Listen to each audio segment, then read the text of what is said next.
Qui veut garder sa vie pour soi la perdra. Qui perdra sa vie à cause de moi la gardera. Comprenons que, par la puissance du Verbe et le rejet des fautes passées, ce que la vie gagne se transformera en mort et ce qu'elle perd en salut. Il faut donc assumer la mort dans une vie nouvelle et clouer ses péchés à la croix du Seigneur. Il faut sauvegarder la liberté de proclamer glorieusement la foi en répondant aux persécuteurs par le mépris des choses présentes. Et il faut refuser tout gain funeste à l'âme. Nous devons savoir que personne n'a de droit sur notre âme et que le bénéfice de l'immortalité s'acquiert moyennant le préjudice subi dans cette courte vie. Il y a ce passage de l'Évangile tiré de chapitre 10 de l'évangéliste Matthieu. Qui veut garder sa vie pour soi la perdra, et qui perdra sa vie à cause de moi la gardera. De quelle vie s'agit-il? Celle que l'on veut préserver à tout prix. C'est celle qu'on préserve avec l'esprit du monde, avec cet esprit de la chair, comme on dit, qui réclame justice pour elle-même, mais qui fait totalement obstacle justement à une autre vie qui nous a été donnée, qui est en nous dans cette conscience spirituelle, cette partie du cœur qui doit peu à peu se révéler à nous. Cette partie du cœur qui est reliée au Seigneur, à cette nouvelle humanité.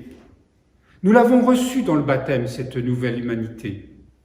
Et bien que nous ayons reçu cette vie nouvelle, le plus souvent nous continuons de vivre selon l'esprit de la chair, selon l'esprit du monde. En fait, un esprit qui est celui de la mort, au sens spirituel du terme.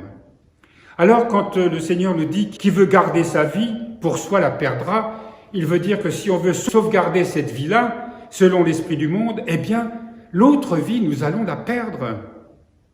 Et si nous acceptons de perdre cette vie-là, alors nous garderons justement cette vie nouvelle en nous. Elle deviendra en nous la norme. Elle deviendra en nous ce qui doit nous habiter de peu à peu et, comme les saints nous le montrent, un jour en plénitude. Alors, quand on parle de péché, etc., c'est justement parce que nous sommes liés à l'esprit du monde et qu'on continue de satisfaire des désirs. Certes, nous savons bien que nous sommes fragiles et faibles, mais le Seigneur nous propose justement, quand il parle de la croix, accepter la croix, c'est comprendre que tout ce qui nous afflige, qui nous empêche d'aller vers cette nouvelle vie, de nous ouvrir à cette nouvelle vie.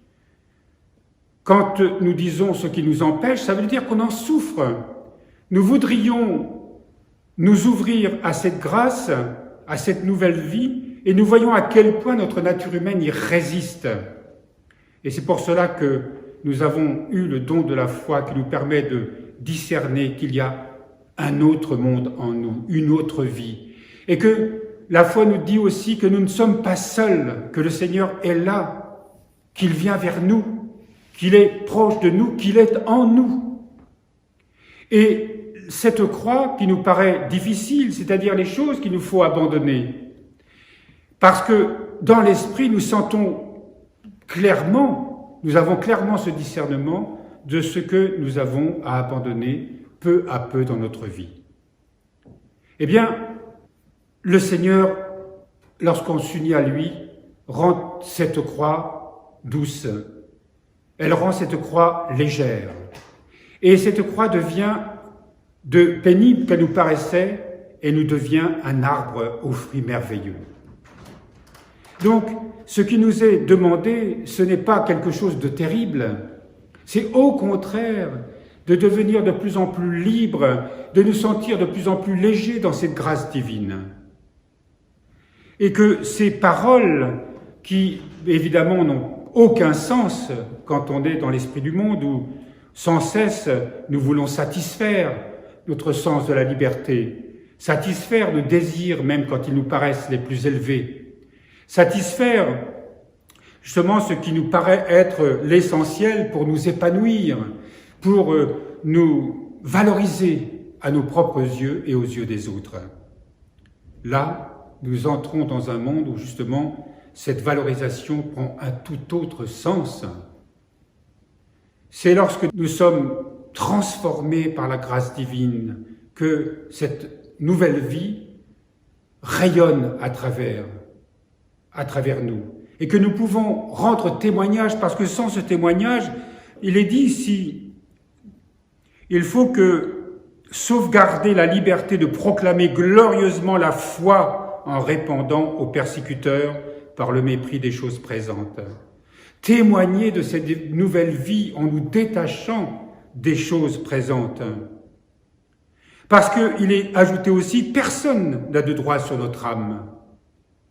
Et le monde, naturellement, persécute ceux qui veulent aller vers cette vie nouvelle.